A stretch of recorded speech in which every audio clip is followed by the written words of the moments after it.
బాబు వచ్చావా? నువ్వు వస్తావని నాకు తెలుసు, ఫోన్ చేసి చెప్పావు కదా నువ్వు వస్తావని. చేగోడీలు, జంతికలు, గోటీలు అన్నీ చేసి డబ్బాల్లో పెట్టాను.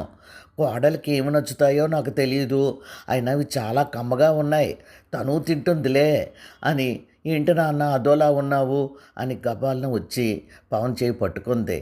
ఏం మాట్లాడాలో తెలియక, అమ్మ ఏం లేదు కానీ నువ్వు బట్టలు సర్దేసుకున్నావా అన్నాడు.